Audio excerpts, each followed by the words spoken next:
Good evening, everybody. We'll just wait for a minute before we start with our webinar.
Good evening, everybody, and a warm welcome to this webinar, Current Limitations of Diagnostic Tests in TB Case Studies.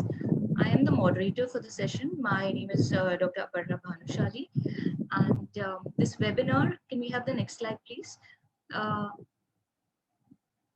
This webinar is a collaborative effort by the Focus TB brand of Thyrocare Technologies and Haystack Analytics. The Focus TB brand aims to bring access to affordable and quality TB diagnosis to all. And this has been powered by Thyrocare Technologies. Haystack Analytics is a incubating. It's a startup. It's a deep tech company, which is an incubating in IIT B. And our mission, the objective of Haystack is to enable is to simplify genomics and enable access to genomics by providing end-to-end genomic services. So with that, I'll go to the agenda of our webinar. We will first have a presentation by Dr. Anil Kumar Singhal, who is our chief guest speaker. We will then have a presentation by Dr. Anirvan Chatterjee and by Dr. Chaitali Nikam, who are our guest speakers for the day. This will be followed by a Q&A session, and the instructions about which will be given later during the webinar. Kindly allow me to introduce Dr. Anil Kumar Singhal. Dr. Anil Kumar Singhal specializes in chest medicine. He has more than 20 years of clinical experience. He is a chief medical officer of the Best Corporation in Mumbai. He has also been awarded by several institutions like the ILO, the WHO, Geneva, the International Union Against Lung Disease Paris, USAID, USA, the IPE Global India, for his contribution to challenges for tackling the challenges which are posed by TB, HIV, and COVID-19.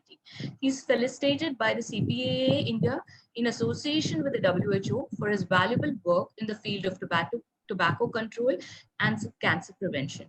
Also, I would like to congratulate Dr. Anil Kumar Singhal. He has recently been, he is an expert consultant, recently been asked to be an expert consultant by the WHO and the Bill and Melinda Gates Foundation, specifically for his role in tackling COVID in workplace scenarios. So congratulations, Dr. Singhal, and I welcome you to this. Yes, I welcome you to the webinar. Our next speaker for the day is Dr. Anirvan Chatterjee. Dr. Anirvan is the founder and CEO of Haystack Analytics, a leading startup in the field of genomic analytics. He has his PhD from the Foundation for Medical Research, Mumbai, and has done his postdoc at the University of Oxford, UK, and additional at the Technical University of Denmark. Welcome, Dr. Chatterjee. Our next speaker is Dr. Chaitali Nikam. Chaitali leads the infectious disease portfolio at Thyrocare Labs. She is a member of the Constitution of National Technical Working Group on Private Provider Engagement under the NACP, member of the National Technical Working Group on Collaboration between NTEP and corporate hospitals and laboratories, and she has more than 38 publications in peer-reviewed journals. So, with this, before we start our webinar, just a couple of instructions is that all the Q&As will be answered at the end of all the 3 sessions. You can either put them in the chat box or raise your hand, and we will try and accommodate as many questions as possible. In case we're not able to do so, it will be done by, we will be responding by email and trying to answer those questions. So with that, I request Dr. Anil Kumar Singhal to kindly start with his presentation.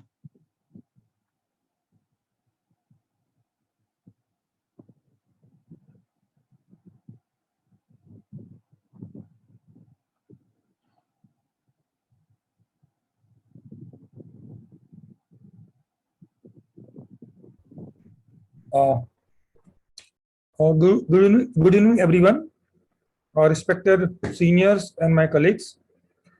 I am grateful to Thyrocare, Haystack Analytics, for inviting me for this important webinar on a current limitation of TB testing.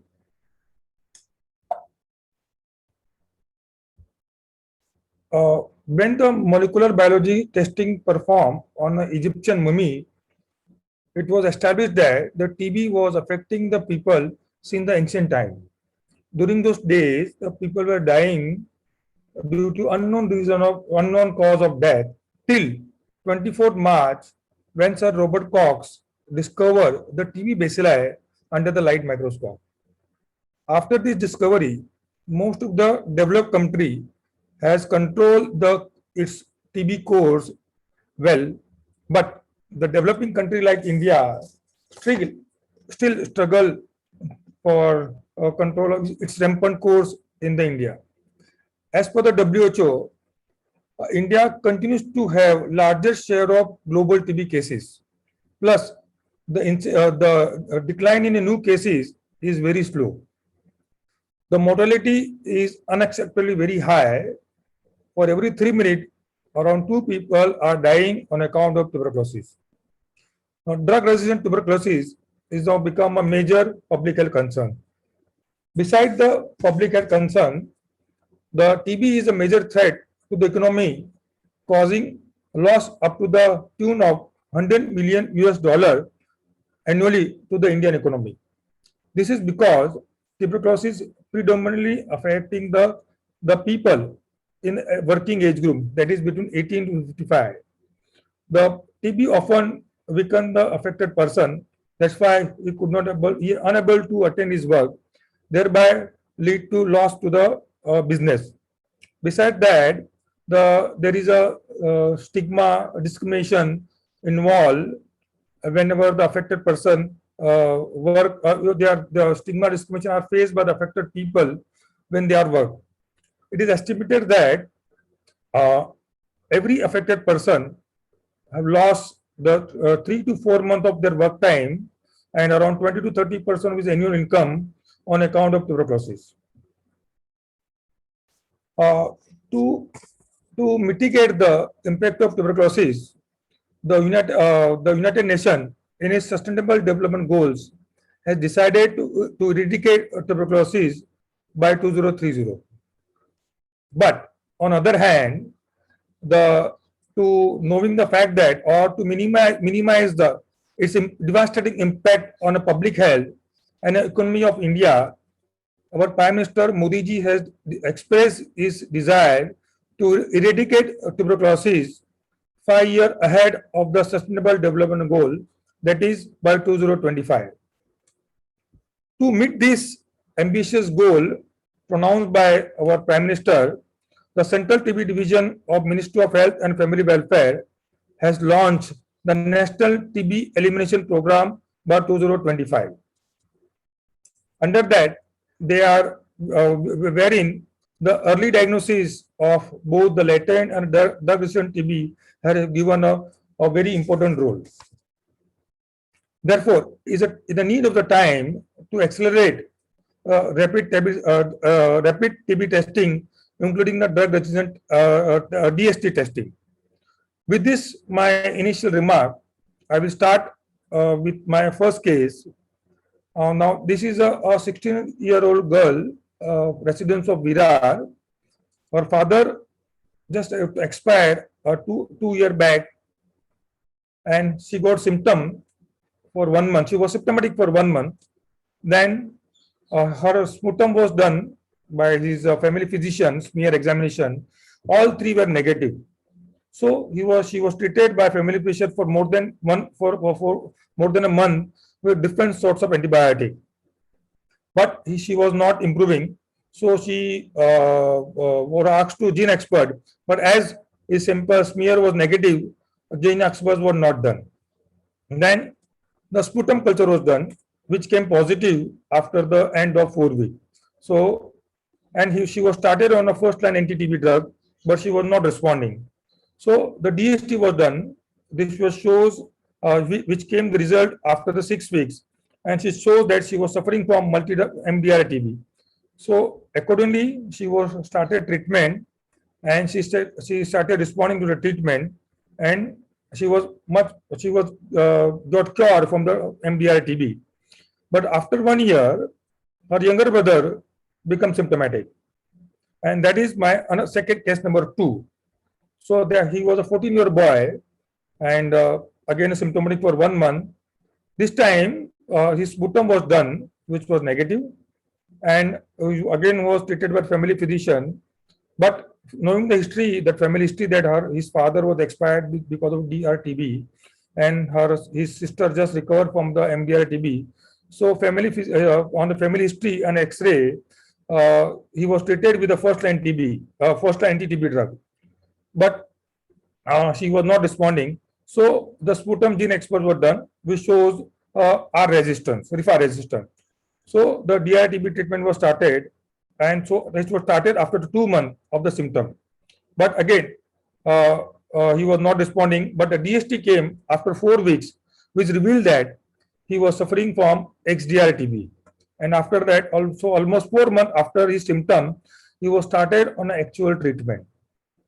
Now, I have another case number 3. He is 45-year-old male. He is our bus driver, and he was non-addict with no comorbidity. He was joined BST in 2014-15, and as our policy, we do not reject any person who had a tuberculosis in the past. So when this time when he became symptomatic in 2020, in a December month he was symptomatic. So when he came to us and we asked the history, so he gave history of tuberculosis 5 times in last 10 years. And all the time, initially he was treated on the basis of X-ray only. Then later on, he was treated on a sputum gene expert examination. And so he was treated with the first-line anti-TB drug. So this time also, his gene experts were done, which again show no RIFA resistance. So he was again started first-line anti-TB drug. But even after 1 month or 2 months, either he shows a delay or no response to the treatment. So we asked for culture, but DOT center did not underwent the culture because he was already showing the no RIFA resistance. Then we did his culture DST from Hinduja Hospital, which shows a H monoresistance. So these are the 3 cases, and so he was started on a proper treatment after the end of the 2 months, that is that H monoresistance regimen. So these are the 3 cases is more than enough to convince you that there are some limitations in the current TB test. Still, we are seeing the people or a physician relying more on a radiological test, and we know that it is non-confirmatory. Recently, I have seen one case. He came to my private clinic. He was on anti-TB drug for almost 2 years, on the first line only. Then, as he was not getting better, so somebody referred him to me. Then, unfortunately, not a single time his sputum smear was done. So this time we did his sputum smear, which came negative. Even a culture also came negative. So when I went to the history, he gave history of a pneumonia when he was child. So this was a clear-cut case of a bronchiectasis, and he was treated on anti-TB drug for more than 2 years, merely on the X-ray report, X-ray finding. Similarly, we also come across many cases where we stop the treatment rather than initiating the treatment, where the treatment was initiated only on the basis of their X-ray or CT scan. Many times, the patient are started on anti-TB drug like ILD case, then pulmonary fibrosis case, and many other cases. They just blindly start on anti-TB drug. But I will insist here, or I'll emphasize here that from the era of mummies to the era of robot, the sputum smear microbiological examination still remain the gold standard for diagnosis of tuberculosis. But even a smear microbiological examination have some limitation. Like smear examination, until the sputum have 5 to 10,000 bacilli per ml, the sputum usually doesn't show smear positive. And it is also said that if the bacilli is less than 1,000 per ml, it never come positive. Smear examination. The culture can detect the bacilli as low as 10 ml, 10 per ml, but it is very time consuming. It may take 6 to 8 weeks to come positive. The newer technology rapid test like Gene Expert can detect the bacilli within 2 hours, but the problem is that it can detect even a dead bacilli. Now another test that is called M96 culture, that is again a rapid, but it detect only live bacilli. But the problem is here that the live bacilli get killed by sodium hydroxide in the processing. Then another that is called LPSA, they can detect rapidly and it can detect the drug resistant like for rifampicin, INH, quinolone, and amino acid only. So these are some limitation which we are facing for the diagnosis of tuberculosis, and it is very crucial that we should overcome all these limitation to meet our strategy. So I would like to state here that in order to as a clinician to have a favorable treatment outcome, and as a public health consultant or occupational health consultant to control tuberculosis in a given population, uh, we must participate in a global United Nations global commitment and our Prime Minister ambitious goal to eradicate tuberculosis from India by 2025. And for that, it is must, it is utmost necessary to diagnose latent and all the form of drug-resistant tuberculosis as early as possible. For that, we must have one prescription fit for all patient strategy. For that, we must have a comprehensive diagnostic test which diagnose the latent as well as all the form of tuberculosis in a stipulated time and with very cost effective. Therefore, I, I insist that we should have a newer technology which can diagnose, which will fulfill all the criteria. And I can say that the whole genome sequencing or this TB genome sequencing can help us for early diagnosis and can help us to meet our Prime Minister desire or ambitious goal to end or eradicate tuberculosis from India by 2025 by early diagnosis in latent as well as mono, MDR, XDR, XXDR tuberculosis. So with that, thanks a lot for patient listening, and I hand over mic to Dr. Aparna. Thank you.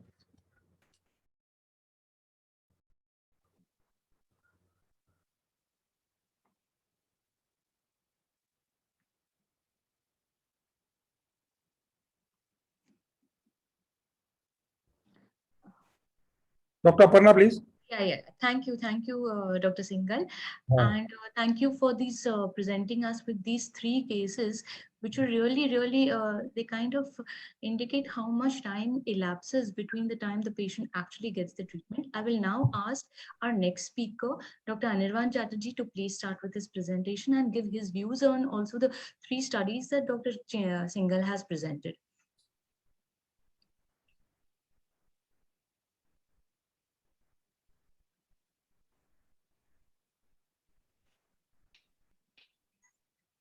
Uh, Thank you, Dr. Singhal. That was, I think, amazing. The case studies are really a window for clinicians, scientists, and the general public alike to understand some of the intricacies of a disease progression, which are not always apparent when we look at things like pharmacology and any other scientific aspects independent. I think I'll try to bring in some of the aspects from my experience. Aparna, can you see the slide? Yeah, we can. Right. Again, this is a great pleasure for me to be able to be part of this webinar sandwich between Dr. Singhal and Dr. Chaitali Nikam. And I'll try not to go overboard between the stalwarts that I'm speaking here. I am Anirvan, and I am the co-founder at Haystack Analytics. I don't think Thyrocare needs any introduction, so you can see in the slide that Thyrocare stands on its own. Haystack has a lot of affiliations along with it, just to ensure that, look, we are legit and we work out of IIT Bombay. A lot of the work that we have done has been supported by the Department of Biotechnology, Departments of Science and Technology, IIT Bombay itself, and the Maharashtra State Innovation Society. We have worked closely with WHO, the Central TB Division, and the Municipal Corporation of Mumbai. I have been personally very fortunate to work with people like Dr. Nargis Mistry, Dr. Camilla Rodriguez, Dr. Udwadia, and other scientists all over the world.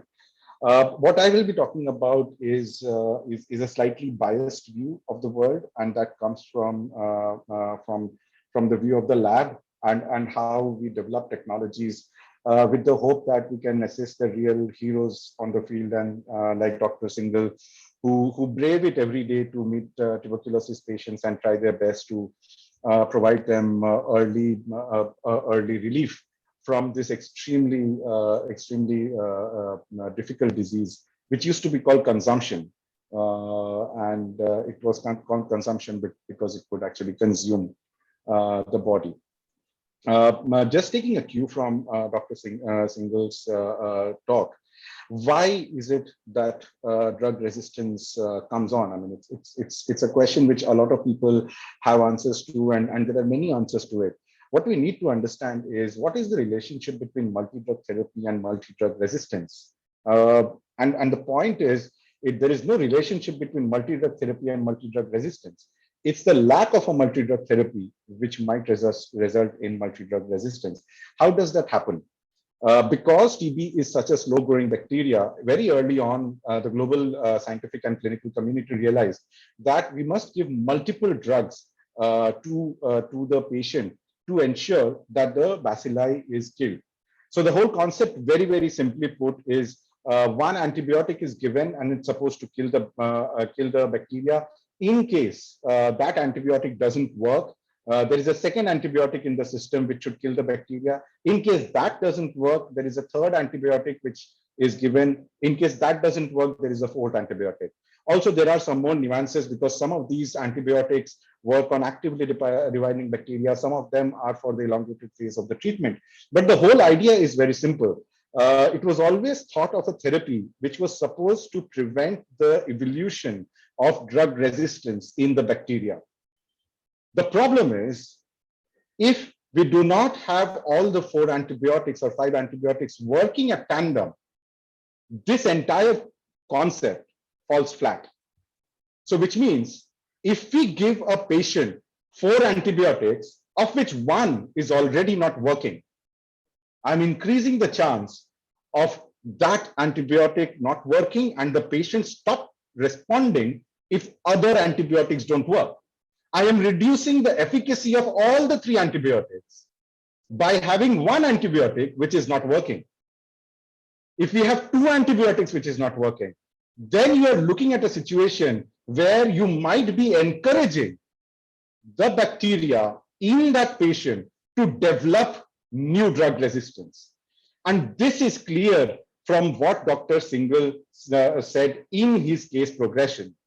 The first patient might have been drug resistant or monodrug resistant. By the second patient, it was already MDR. By the third, it was XDR. It is because when you give drug therapy without knowing the efficacy of all the drugs, you limit the efficacy of each of the drugs. And that is a problem of giving multi-drug therapy without universal DST.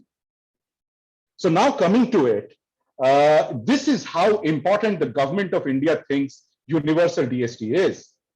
In a country which can barely afford healthcare, and for a disease like tuberculosis, which unfortunately unequally affects the poor of the country, even for that, the government of India this year laid out that genetic sequencing is the way forward to achieve universal drug susceptibility testing in India. However, it was really, really interesting the reasons why government of India, the National TB Elimination Program, laid out that it can't be put in place today. And the reasons were we had no infrastructure or skill to analyze and perform genome sequencing, perform the analysis of complicated genomics to provide the result that the clinician needs. It says the skill requirements of utilization of technology and integration into existing workflows does not exist in India today. And that is why this critical technology, which was launched in NHS in 2015, and today there are 15 countries in this world who use this technology, cannot be used in India, which has the largest amount of tuberculosis incidence in the world and the largest amount of drug-resistant TB, MDR TB, XDR TB, and possibly TDR TB. If you look into this further, there is no dearth of how much literature the world has generated on whole genome sequencing. In 2017, the WHO put out the guidelines for people to use whole genome sequencing and genomic analysis for drug-resistant analysis in Mycobacterium tuberculosis.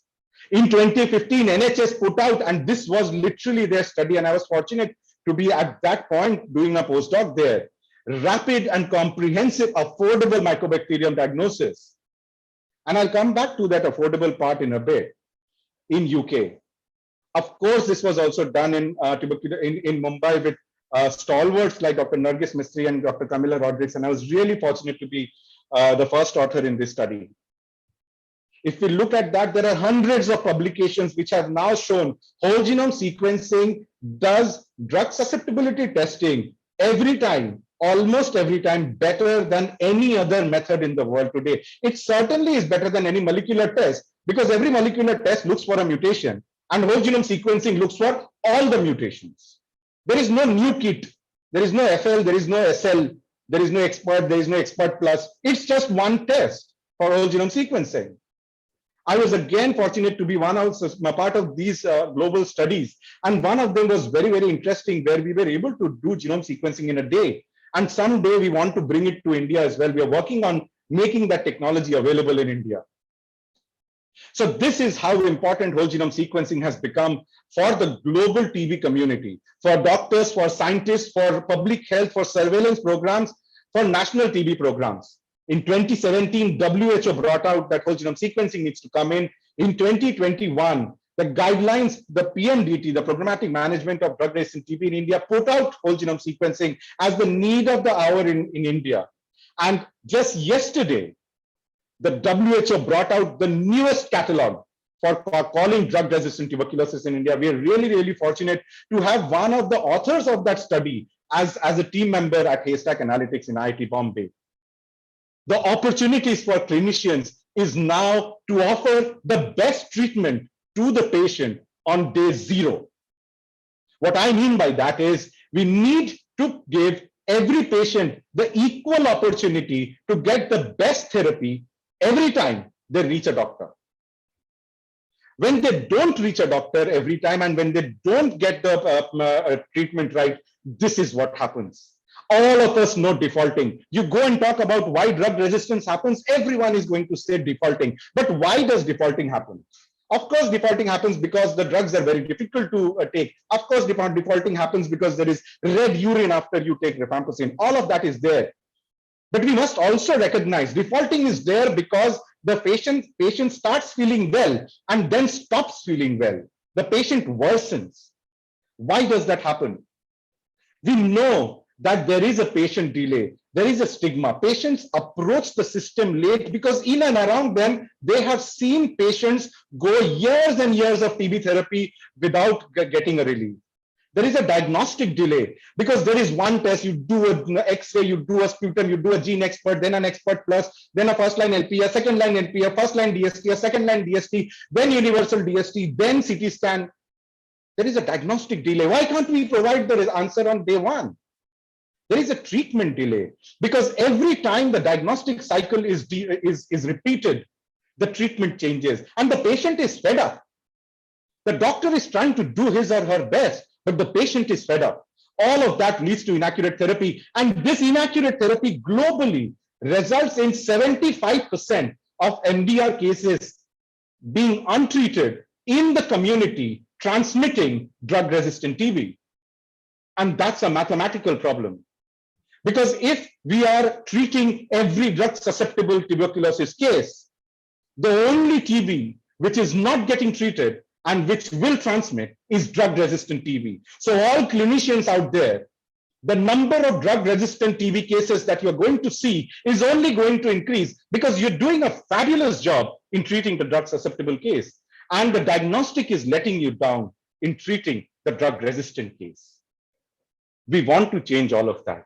We want to bring genomics to scale. The first thing that ThyroCare did, brought the test at 3,000 rupees.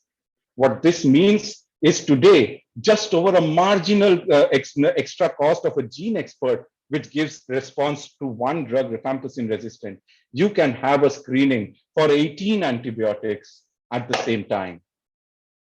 The process has been integrated in the ThyroCare workflow. It's one of the leading TB culture DST and molecular testing labs in the world.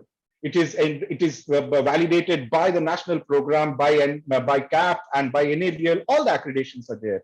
And they have now integrated genome sequencing into their laboratory. The place where Haystack came in, we solved that small problem with the government put out. That how can we do genomic analysis? It is so complicated.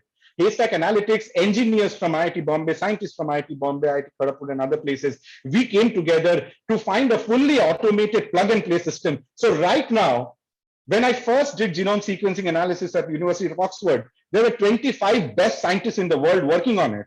Today at ThyroCare, no scientist is required to work on genome sequencing. There is a software in which the data goes in and the report comes out. It's completely automated, completely plug and play. What is even more important, we have tried to make the interpretation clinical friendly. We have tried to make the interpretation actionable. What we have been able to therefore do is replace all these number of tests that are repeated over a life cycle of a TB patient by one test, that is genome sequencing. This is taking molecular tests to the whole new level. When you ask me the question, what is the reproducibility between a Haynes and a gene expert and sequencing? The answer is gene expert looks for 20 mutations, LPA might be looking for 70 mutations. Whole genome sequencing looks for all mutations. The reproducibility is 100%. By science, it is supposed to be 100%. When we start looking at the data, this was the first validation we did with the WHO, the National Health Mission and the Central TB Division. This was the data sheet that we got for each patient. There were 100 odd patients. I'm showing about 50 of them here. All the red cells were antibiotics for which the patient had been found resistant using culture and other methods. The blue cells, and that is what was surprising, the blue cells were data points which was not available because the patient was not tested. because the test would come after 6 months after they had failed therapy. We went in and did whole genome sequencing. All the antibiotics were elucidated in one go. The analysis takes 15 minutes. The DNA extraction takes about a day. The enrichment takes about 5 days. The whole process is over in 10 days. 10 days, sometimes some hospitals in this country take 2 days, 3 days to give a gene expert result. Not in Mumbai, not in the metro cities.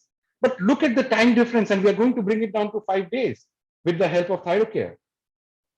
Not just that, every patient that we get goes into the genomic database, which automatically finds out the new mutation, which results in drug resistance. Continuously, the team is working tirelessly to find the new catalogs, to find the new mutations, so that every new mutation which is characterized for drug resistance will benefit the patient that comes next day.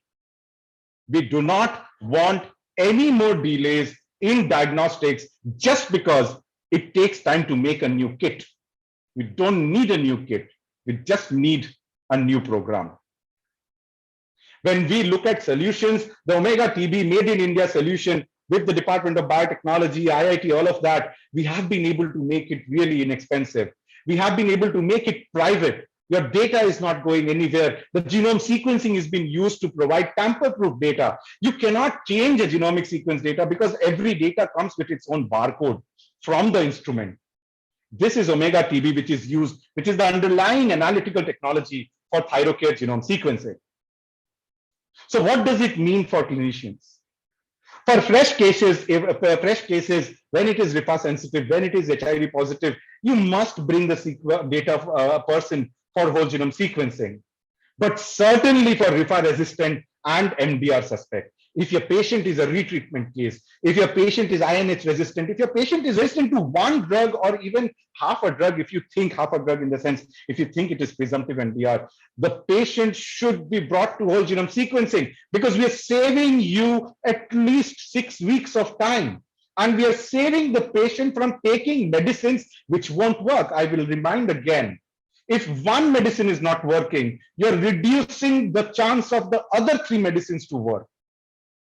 Patients must be brought for whole genome sequencing at the earliest. And right now, whole genome sequencing provides universal DST in less than 12 days and at a cost which is less than culture DST and at a turnaround time which is amazing for a clinician and the patient. With this, I really request all of you to avail the benefits at ThyroCare. They have launched this technology at an unbelievable price, and I'm sure Dr. Chaitali would be able to talk of it.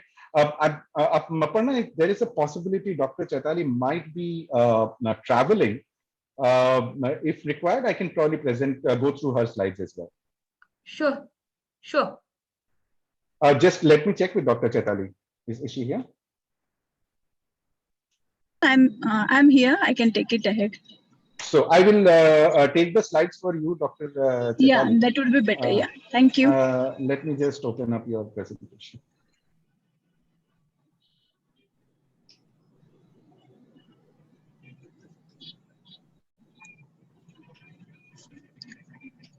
Yeah, so okay. Good evening, everyone. Thank you, Dr. Aparna, for introduction, and Dr. Singhal for such a wonderful case presentation, and of course, Dr. Anirvan for such a lovely talk. Starting with TB whole genome sequencing, at the end of this session, we'll be able to summarize the impact of detection, turnaround time, and affordability of TB whole genome sequencing. So, as in both the previous presenters have shown this impact very efficiently, that why it is important to start and treat patient or TB patient effectively, and what efficiently it means, how many drugs he is taking and which drugs he is taking. So basically combination of drugs that matters a lot with the length or the duration of the treatment. So as we all know, before going to the duration and treatment, Anirvan, can you just go to the next, please? So we'll just go through the algorithm quickly, whereas everyone knows it, I'm not going into depth of it. But if you can see about the about the NAT testing, which says the gene expert over here. And after that, if it's a rifampicin resistant is not detected, it goes for the LPA, second line LPA. And then if it is a resistant, then it to culture and DST. And if it is not detected, then generally it starts with the first line regimen. But if you can see the points over here, the star which has been marked over here there are few DSTs, which is culture based, are available at the NRLs only for few of the antibiotic, whereas dollar indicates the presence of smear status positive. That is indicating if only smear status are positive for this sample which goes for the NAT, then and then only genomic diagnostic testing can be possible, because it requires a loads of bacteria. Otherwise, we have to go for the culture, and then culture takes 3 to 6 weeks to go, and patients is without treatment for that particular days. Next, please, Hanema. So I'm just going into rapidly over here. If you can see the first test which comes in the algorithm, which says about the gene expert testing. It is the integration of different technologies. It is a microfluidics technique. TB-DNA sequence is already mapped for rifampicin resistant genome, and we can come to know whether the patient is having TB or not, or if he's having TB, then the first line drug, that is a rifampicin drug, which is most effective drug against TB, is susceptible or resistance. Next, please.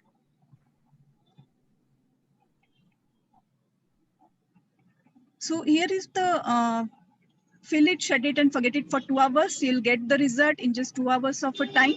And the it is the game changer technology when it came to the TB diagnostics. And as we all know, the CBNAT test is doing this test just because it doesn't require any specialized technician to get trained for. And the results which are coming in 2 hours are really in easy to understanding way to the clinician, to the technician, as well as to the patient. And it gives us the impact of the drug resistant of a rifampicin. So if you can see the bugs which requires to come CITA positive, that is a 130 organism or CFUs are there, then and then only this test comes positive. Next slide, please. So here is the detection, or here is the screen which can be seen for gene expert testing, where patient will get the result very easily, and as well as it is very easy to interpret for the clinicians and the technicians. Next slide, please. Another test which is here is line probe assays, which is the second test in the algorithm.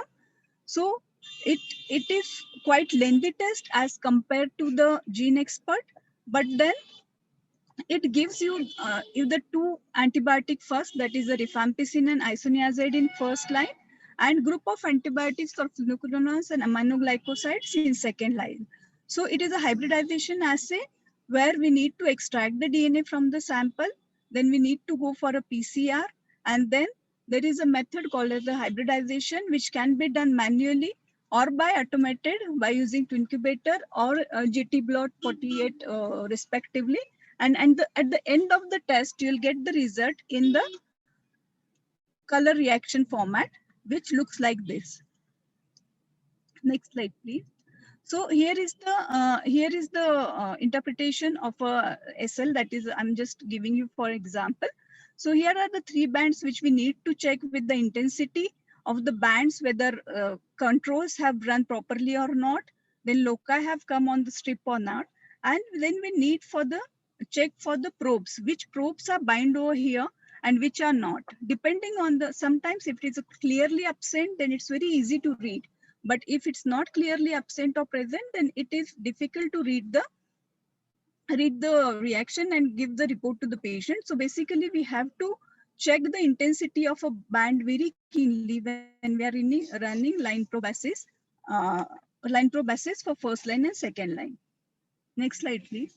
So here are some mutations which we know, we should know, or the person who is doing the test should know, that the high confidence resistant genetic markers, and which can be replaced DST. So anyone who is reading these strips or anyone who is interpreting the result should know which are the high confidence resistant markers, which are the low confidence resistant markers, and doctors and clinicians should know about this. This generally comes along with the report, but even though it has to be read very carefully.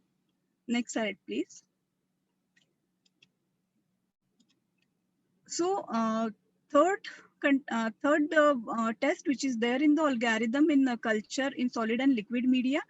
So this complete techniques requires really efficient technician. It requires setup of a biosafety cabinet as well as the class 2 type 2 facilities to run to culture the samples. And so it's risky as compared to genomic DNA to work on than culture. But these are the so far current gold standard, because it gives you the record of whether the patient is having TB, which is of dead bacilli or actual bacilli. And the turnaround time for this test to come positive is for 3 to 6 weeks. Next slide, please. So as per the algorithm indicates that there is a, on first day you'll come to know about the CBNAT reports. In that you'll just come to know about the rifampicin testing. If you go for first line or second line, it will take 3 to 4 days of a time to come out the result. And if you are going for culture DST, it will take 45 to 60 days to come to know whether patient is having active TB and for which antibiotic is susceptible or resistant. So the mean duration of a treatment initiation in TB care takes an average of 65 days to new and retreatment cases. Next slide, please. So this is a really nice study which has been done by the European DST labs, where they have calculated the error rate for tuberculosis DST by phenotypic method and molecular method grouped by individual drugs. So if you can see here, the red line indicates the phenotypic DST, green line indicates the DST on crude extract using molecular tools,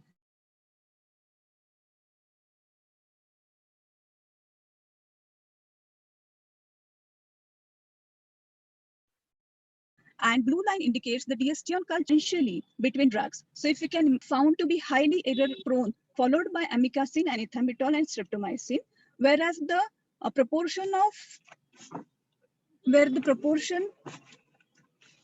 of incorrect result for second line injectables like fluoroquinolones, kanamycin, and was lower, similar to that of rifampicin and isoniazid. So it showed that the scope for improvement in all technologies for few drugs is really high over here. Next slide, please. So there are few technical challenges, as I discussed already about the traditional DSTs. Is the origin of resistance and interpretative criteria should be known. Doses and stability of the incorporated compound should be stable. Also, it requires standardization of a procedure, but it's still difficult to set up the correct performance DST, and it requires the understanding of antimicrobiality of incorporated drugs. Next, please. So this has been taken up by the Dr. Anirvan. I'm letting it go. Next slide, please. So with the Haystack, Thyrocare has launched this test 2 months back, and this is in a summarized table. We have given the outcome of this test. So CBNAT giving you report of a one antibiotic in 24 hours, costing as we know about it. Line probasis, it is a targeted mutation for first and second line of group of antibiotic, that is to not individual. It takes 4 to 5 days to come. Liquid culture DST gives you report of a 12 to 14 antibiotics. It takes 3 to 6 weeks to grow the culture, and DST again takes time upon it. But Omega TB and TB whole genome sequencing gives a result of 18 antibiotic, turnaround time as low as 12 days. And along with that, it gives other information of a strain identification, mixed infection, and co-infection. Next slide, please. So currently there is a need of TB whole genome sequencing which shows the exactly affecting MTB, including its complete comprehensive drug-resistant profile, and thus allows clinician to identify the best treatment regimen to combat the disease, which we can say as an individualized drug therapy. And the implementation of TGS will benefit the NTP, providing data for surveillance of resistance to different anti-TB drugs. Next slide, please. So here is the technology in brief. We first collect the sample, we enrich it, we extract the DNA, we enrich it. So probably if it is a smear status positive, we can again reduce the TAT over here. We extract the DNA from we extract the DNA. Then there is a pre-sequencing preparation. It goes for the sequencing and data. It is a tamper-proof data which has been developed by data analysis with the help of a QTB, and report is generated. The report format which we have created over here is as simple as GeneXpert to understand by the clinician. So benefits of the TGS, it is a comprehensive. It's giving 18 drugs data. So if you can see this, the red colored antibiotics indicates the drugs where mutation conferring resistant is not there, whereas the green color antibiotics is the antibiotics for which mutation conferring drug resistant is not detected. This is the first page of our report, which shows that the 18 antibiotic in line and gives the information about the presence of drug resistant mutation is detected or not detected, along with the number of a percent read, which type of a strain it has been identified, and along with any other co-infection or any other NTM or MOD production is there or not, along with the MTB. Next slide, please.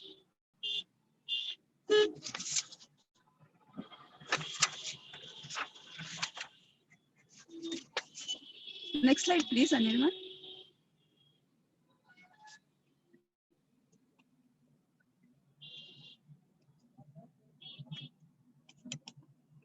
Dr. Chaitali, I have shifted the slides. Yeah, I'm unable to see. So with TGS, we are, as Anirban have already discussed about it, at ThyroCare, we are going to looking for the scaling up of this technology, where we are thinking of implementing liquid handler system for DNA extraction and mechanical handling system for other tools can be utilized, where we can actually scale up this technology. Also, it is really safer as compared to working on the live culture for the person who is working on it. And also, we are thinking of generating real-time data for this, where with the help of MIS or LIS system, the data from the instrument can be directly put it into the Niksha ID portal, where we can make the efficient handling of the data for the TB patient across the country. So in nutshell, we can say that TGS can provide greater resolution than conventional genotypic for investigating recent TB transmission or drug resistance.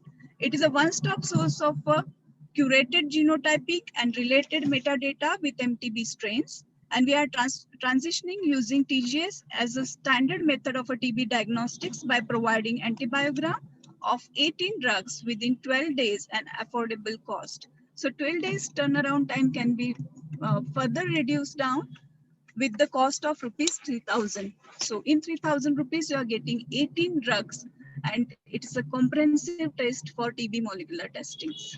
Thank you.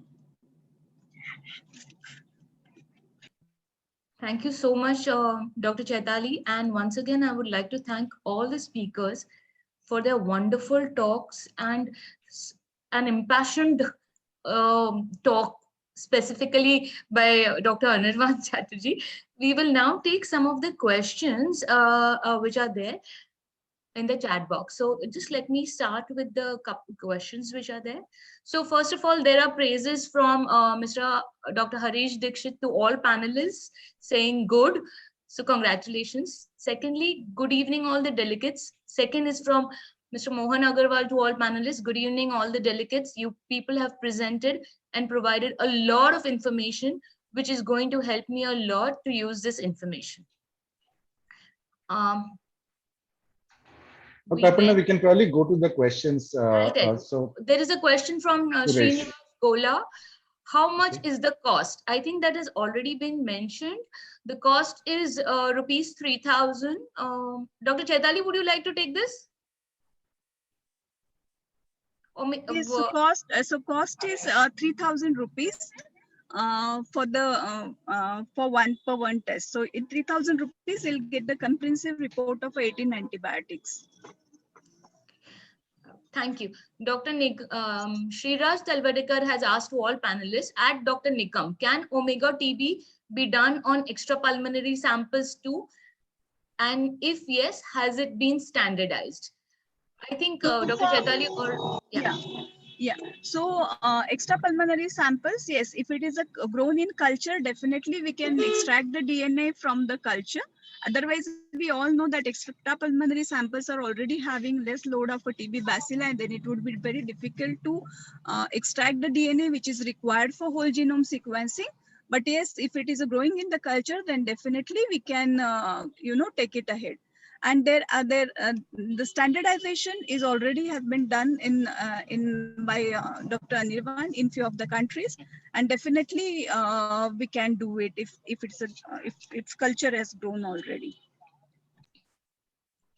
The next is from Dr. Satyaranjan Panigrahi. This is to all panelists. Omega TB, TGS will be very helpful for controlling a surge treatment of NTM, pulmonary tuberculosis. So, Anirvan, you want to add anything to this? Sure. I think these are the comments. I think Dr. Panigrahi, you're right. And so inherently, whole genome sequencing picks up any genomic sequence that is there. So right now, it's the only technology which can not only detect if it is not TB, but that also can classify what else other than TB it is between NTM and other mixed infections and co-infections. It is something that we are looking forward to, and also something that we are working closely with the team at Thyrocare. It will probably answer a lot of the questions that is there in people's mind on extrapulmonary TB, NTM, and other TB presentations. Right now, we have validated omega TB for pulmonary tuberculosis. Having said that, as long as there is a TB culture, the same validation works because it's based on DNA extraction. But we are also looking forward to validating it direct from sputum. And when that happens, the turnaround time will become much shorter. I will take this question along with what Suresh has asked. Suresh has asked, what is it that takes 12 days? We do an enrichment of 5 days. It is meant for two things. One is, of course, when we do an enrichment, we are reducing the chance of mixing up dead versus alive. So we are definitely picking up alive bacteria. And second is it gives us a better opportunity to do the sequencing in a way and form which is reproducible. And that is how the technology has been validated. As I said, we're trying to bring it down direct from sputum. And when that is available, I think this will be, a lot more people will be even more excited about this to bring it down. I would continue with Suresh. He has a few more, I don't know. So Suresh probably has a question on how many types of strains are prevalent in India. There were several hundred types of strains in India. Predominantly, it is called the CAS, the Central Asian strain, the East African Indian strain, the Beijing strain. Then there are sub-lineages of that. We do also understand that some of these lineages are extremely have an extremely aggressive disease presentation, especially the Beijing lineage. The CAS lineage is known to have a very, very high immunomodulatory action where it subverts the immune system and has a very, very long disease time. And some of this information is practically not available in any other technology other than whole genome sequencing. Last question from Suresh that I'm taking up. What stage of TB sequencing is more relevant? To my understanding, TB sequencing should be done the moment somebody is test X-ray positive. Of course, there is a cost factor associated with it. We definitely would suggest that if the patient is RIF resistant, certainly should come from whole genome sequencing. But there are several patients who are RIF negative but are resistant to several other drugs. It is something that we would encourage most patients to undergo. A couple of other questions are there also in the chat box, which we will just take. What will be the sensitivity and specificity of WGS compared to NAT and LPA? This is from Dr. Vishal Gaikwad. So NAT and LPA is going to become 100% reproducible on whole genome sequencing. Both are molecular methods. The technology is different in the way we are looking at it. NAT looks at it either by hybridization or real-time PCR. Whole genome sequence is actually the gold standard as we know it. You can try to understand it today in the difference between genome sequencing for COVID and RT-PCR. The genome sequencing comes first and then RT-PCR comes in. And that probably brings me to one of my questions that I have for Dr. Singhal. Dr. Singhal, the cases that you spoke of, do you really think that an early treatment for any of those patients, I mean, between the father, the daughter, and the brother, an early treatment could have stopped this progression from MDR to XDR? See, I don't know about the father because he was not under my treatment. But I think these both of the children, like both of these girls and boy, probably have the secondary drug resistant tuberculosis. I don't think they are primary, so they must be getting from his father or his or father. And the father was also admitted at our civil TB hospital. They visited the hospital at multiple times. So probably they are getting this infection from either from the father or from the visit to the hospital. So I don't think so. But yes, if it would have been diagnosed earlier, they would have not. They would have saved this painful time during this treatment period. So that would have been definitely saved by if they were subjected to the actual diagnostic tools for the initiating the treatment. Thank you. There is one last question, if we can take it. May you please provide more information for detecting TB in pediatric patients like age 2 to 10? Getting sputum is difficult for them. So will you suggest stool gene expert or this technology works? I'm sorry. This is a very, very good question, Mohan. I think the honest answer is no. Neither the stool gene expert nor this technology works. What we are trying to do is standardize this for BAL. Once we have it validated for BAL, that could be at least one go-to. And we understand it's highly invasive in children and it's extremely painful to watch and perform. But right now, it is a challenge. I see the question around the stool. It's thought-provoking, and I'll probably think about it. So I have one question. Please. Yeah, I understand that is basically for pulmonary tuberculosis, right? Yes. So, but in case of lymph node tuberculosis, we do needle aspiration, and we send it for the AFB culture, DST. So, can it be help in this case? Because we are seeing lots of lymph node, MDR, XDR. So can it be helpful? Absolutely, Dr. Singhal. So here is the kicker, right? There are two parts to the technology. One is the DNA extraction, and the second is the genome sequencing, right? So the genome sequencing and the sequence analysis, that is validated in all circumstances. The challenge is the validation of the DNA extraction. So right now we have DNA extraction validated for an enriched culture. As long as we have enriched culture from lymph, extrapulmonary, whatever it is, your result is going to be validated. The challenge is we're trying to do the validation for BAL and lymph node and some of this for the DNA extraction. Having said that, if given the kind of limitations on the culture itself between lymph node and all of this, that is a part which we are working on, which we are not ready with. But if we put it on the culture, if the culture is flagged, we can give the result in less than 5 days. See, reason for asking this question is now by initial days of my practice, that is in long back in 2000, we were seeing very few cases of extrapulmonary tuberculosis. now we are seeing the more of extrapulmonary tuberculosis, particularly the lymph node, the pleural effusion, the pericardial effusion sometimes. So here, like sometimes we are delaying the right treatment because the tests are not available. So the people are starting empirically the second line and all. So we can, that is also adding to the incidence of raising the drug resistant tuberculosis. Absolutely, absolutely. We are working closely with ThyroCare and some other labs. As you've seen, I've already worked with some of the key leaders in this. All improvements will be added to the ThyroCare genome sequencing portfolio in future.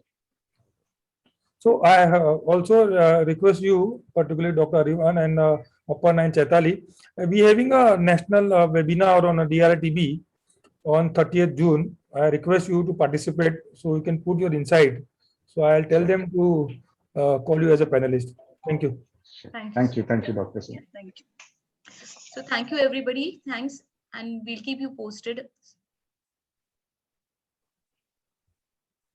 Thank you. Thank you. Bye. Take care. Thanks to all panelists and Thanks. all the participants.